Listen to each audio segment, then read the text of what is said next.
Hello and welcome everyone to our YouTube channel Philosophy Simplified.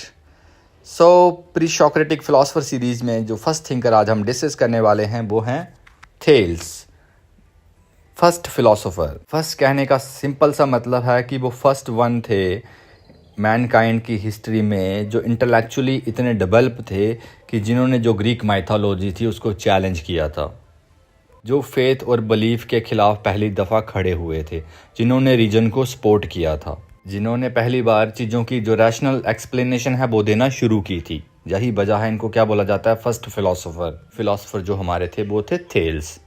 तो ये पहले Greek philosopher हैं। जैसे हम जानते हैं कि जो फिलोसफी है वो ग्रीस से शुरू हुई है।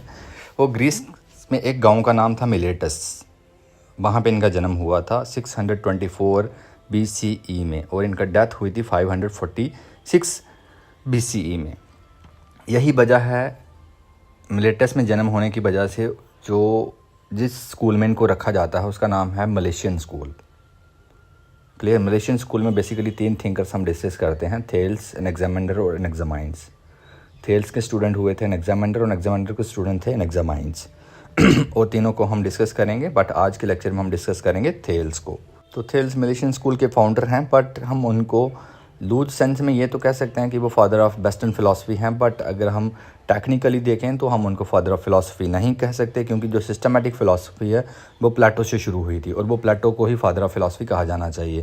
जैसे सॉक्रेटिस उनसे पहले हुए थे, बट जो सॉक्रेटिस थे वो सिर्फ एथिकल प्रॉब्लम से डिस्कस करते थे। यही वजह है कि उनको फादर ऑफ एथिक्स बोला जाता है, फादर ऑफ फिलॉसफी नहीं कहा जाता। जैसे लॉजिक है वो अरिस्टोटल से शुरू हुई, सिस्टमेटिक लॉजिक, तो उनको फादर ऑफ लॉजिक कहा जाता है। उसी तरह से सिस्टमेटिक फिलॉसफी है वो इट बिगिन्स विद प्लेटो, तो उनको फादर ऑफ फिलॉसफी कहा जाना चाहिए। बट लूज सेंस में कई बार हम इनको थेल्स को फादर कंसीडर करते हैं, बट मेरी नज़र में इनको फर्स्ट फिलोसोफर कहना बेहतर है rather than father of philosophy. तो जैसे हम देखा कि थेल्स एक फ़िलासफ़र हैं और वो पहले इंसान थे जिन्होंने ग्रीक माइथोलॉजी को चैलेंज किया था। ग्रीक माइथोलॉजी क्या थी वो हम फर्स्ट लेक्चर में डिस्कस कर चुके हैं।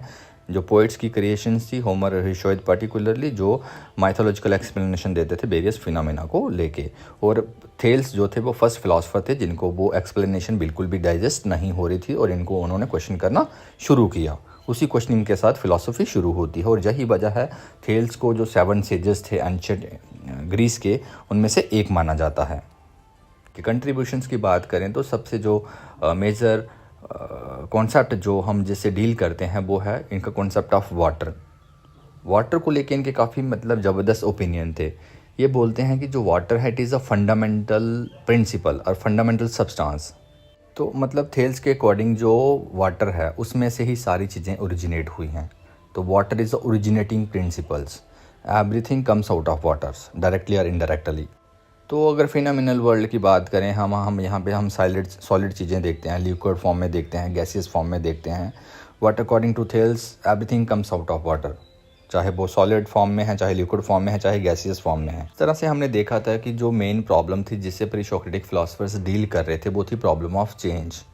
अगर हम फिनोमिनल वर्ल्ड को देखें तो वो कॉन्स्टेंटली चेंज होता है।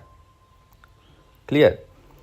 प्री-सॉक्रेटिक फिलोसफर्स से इनका जो मेन फोकस था कि ये जो चेंज है, जो चेन बनी हुई है चेंज की, क्लियर, जो चीज़ें ट्रांसफॉर्म हो रही हैं, क्या इनके पीछे कोई एक चीज़ है?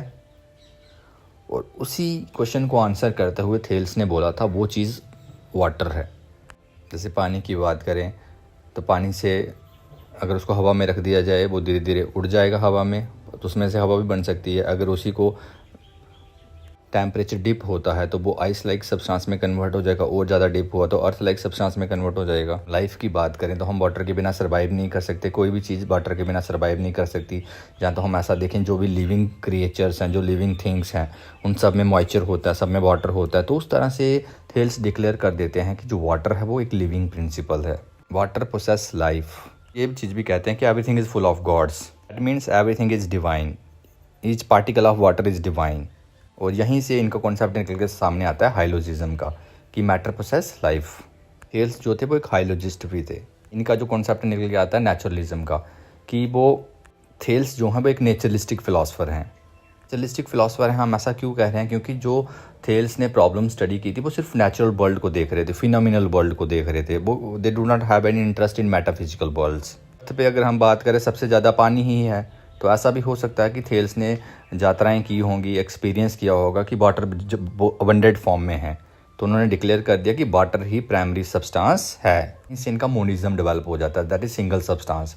मोनिज्म क्या होता है? जब आप एक सब्सटेंस को मानते हैं। तो अगर हम मेटाफिजिकली देखें, फिलोसफिकली देखें, तो जो थेल्स थे वो मोनिस्ट थे, जो ये सपोर्ट कर रहे थे कि there is only one substance, there is only one reality and that is water, that is considered as a primary substance. तो कॉस्मोलॉजी की बात करें, अकॉर्डिंग टू थेल्स, जो earth is shape like a log, जैसे लकड़ी का piece होता है ना वुड का, तो वो जैसे पानी में तैरता है, उस तरह से जो अर्थ है वो भी एक लकड़ी के पीस की तरह है और वो पानी में तैर रही है।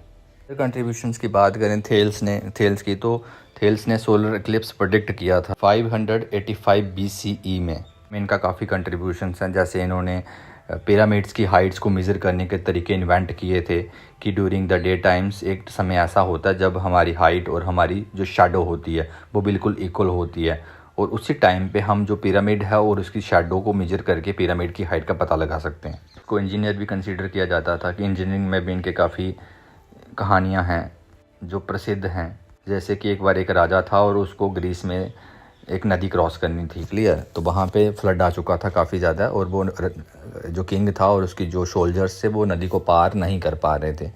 तो कोई उनको बताता है कि थेल्स नाम का एक फ़िलासफ़र रहता है, इधर बुद्धिमान व्यक्ति रहता है, और उसके पास जाओ, वो कोई आपको बताएगा उपाय। तो वो राजा जाता है उसके पास, तो थेल्स आता है, तो वहाँ पे वो बोलता है जो नदी का बैंक है, किनारा है, उसको पीछे से पानी काट दीजिए, बैंक को काट दीजिए, और जो पानी है वो शोल्जर के पीछे पीछे से निकल जाएगा और यहाँ से आगे आपके पानी कम हो जाएगा और आप मज़े से उसको क्रॉस कर सकेंगे। जो टाइम मेज़र करने का तरीका होता है, ग्नोमोन जो डिवाइस है, वो भी थेल्स ने इन्वेंट किया था। तो ये मतलब जो फिलासफ़र थे इनके मल्टीपल इंटरेस्ट थे। बेसिकली अगर देखा जाए कंटेम्प्रेरी वर्ल्ड में, अगर हमने इनको देखना हो, आज की दुनिया में इनको देखना हो, they are not philosophers, they are scientist, geologist, geographist, engineers, they are physicist. Still हम उनको फिलासफ़र कंसीडर करते हैं। उसके पीछे एक ही वजह है कि जो भी एक्सप्लेनेशंस उस टाइम पे उनकी थी, वो उन सब एक्सप्लेनेशंस की जो ग्राउंड है वो रैशनैलिटी में थी। और फिलासफी का सेंट्रल पॉइंट ही क्या है, सेंट्रल प्रिंसिपल ही क्या है, रीज़न।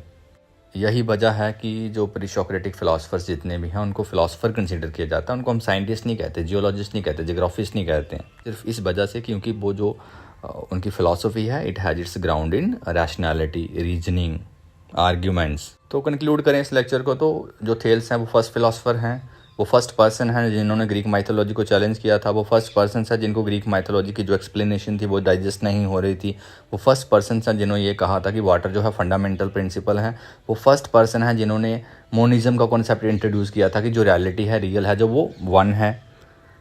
नेचुरलिस्टिक एक्सप्लेनेशन दी यूनिवर्स को लेकर, बताया कि जो अर्थ है it is shape like a log and floating on the water. Eclipse predict किया था जिन्होंने पिरामिड्स को मेजर करने का तरीका ढूंढा। इनका इन्फ्लुएंस जो है जो later philosophers like Anaximander and Anaximenes, उन पे भी देखने को मिलता है। Thanks for watching.